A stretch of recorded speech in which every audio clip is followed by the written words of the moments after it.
Assalamu alaikum. Hope you all are healthy, wealthy, and fine.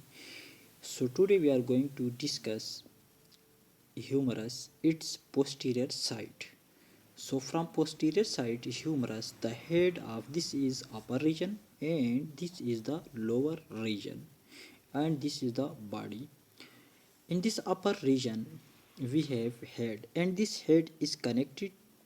The head of humerus is connected to scapula, it's glenoid cavity, right. Glenoid cavity के साथ scapula की head जो है वो connect है, right.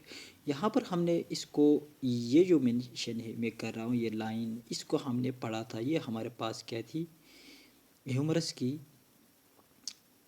की निक थी, nick of humerus, यानी ये हमारे पास, इसको हम लोग एनाटॉमिकल निक भी कहते हैं। ये हमारे पास एनाटॉमिकल निक थी। अगर आप इस जगह को देखो तो ये हमारे पास यहाँ पर जो निक है इसको हम लोग क्या कहते हैं, सर्जिकल निक। सर्जिकल निक इसको क्यों कहते हैं, इस वजह से इसको सर्जिकल निक कहते हैं क्योंकि इसके ब्रेक होने के चांसेस बहुत ज़्यादा होते हैं, इस वजह से हम इसको सर्जिकल निक कहते हैं, राइट। तो हमारे पास एक एनाटॉमिकल निक और दूसरा हमारे पास सर्जिकल निक। फिर हम लोगों ने उसकी जो प्रीवियस वीडियो हमने इसकी इंटीरियर साइड पढ़ा था, तो वहाँ पर हमारे पास एक ग्रेटर ट्यूबरकल और दूसरा हमारे पास लेसर ट्यूबरकल था। तो ये ग्रेटर ट्यूबरकल आप देखें तो ये हमारे पास क्या है, यहाँ पर ग्रेटर ट्यूबरकल को मेंशन किया है। अगर फिर हम इसको देखें तो ये हमारे पास इसकी क्या है, बॉडी है। और बॉडी में हमने ऑलरेडी कहा था कि बॉडी में हमारे पास एक ट्यूबरेसिटी है। इस ट्यूबरेसिटी को हम लोग डेल्टाइड ट्यूबरेसिटी कहते हैं।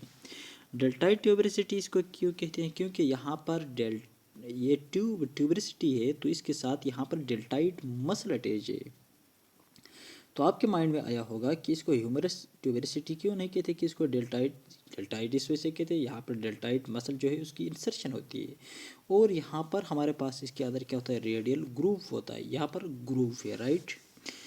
अब इसके आते हैं हमारे पास लोअर एंड की तरफ। तो अगर आप देखें तो लोअर एंड में हमारे पास यहाँ पर इसकी कौन सी साइड है, ये हमारे पास है मीडियल एपिकॉन्डाइल, मीडियल एपिकॉन्डाइल। और ऊपर साइड जो है यहाँ पर मीडियल सुप्राकॉन्डाइलर रिज, यहाँ पर रिज सा बना हुआ है, इस रिज को हम कहते हैं सुप्राकॉन्डाइलर रिज। क्योंकि मिडिल की तरफ है तो हम इसको कहते हैं मीडियल सुप्राकॉन्डाइलर रिज। फिर एक मीडियल की तरफ हो गया, दूसरा हमारे पास है लेटरल, तो लेटरल हम कहते हैं सुप्राकॉन्डाइलर रिज होता है और मीडियल होता है। मेन यहाँ पर जो है, यहाँ पर हमारे पास एक होता है फोसा, उसको हम लोग क्या कहते हैं, ओलेक्रोनोन फोसा, ओलेक्रोनोन फोसा। अब ये जो ओलेक्रोनोन फोसा है, यहाँ पर अल्ना जो है वो आकर क्या होती है, इसके अंदर आती है। तो ये यहाँ पर अल्ना के लिए फोसा बना हुआ है, ठीक है। दूसरा हमने पढ़ लिया था, इसमें नीचे साइड पर हमारे पास दो कॉन्डाइल होते हैं, एक हमारे पास लेटरल कॉन्डाइल और अगेन ये मिडिल की तरफ होता है, तो उसको हम क्या कहेंगे, मिडिल कॉन्डाइल। और यहाँ पर जो ग्रूव बना हुआ है मिडिल कॉन्डाइल के साथ ही, इसको हम कहते हैं ग्रूव फॉर अल्नर नर्व, ये अल्नर नर्व के लिए ग्रूव बना हुआ है। और यहाँ पर इस रीजन को हम लोग क्या कहते हैं, ट्रोकिलिया, ट्रोकिलिया कहते हैं। तो ये हमारे पास था गाइस, ये हमारे पास था किसके बारे में,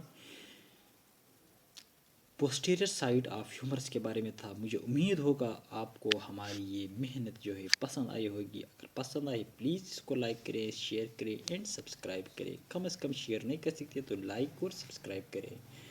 आप लोग के बहुत शुक्रिया। खुश रहें, आबाद रहें। अल्लाह हाफ़िज़।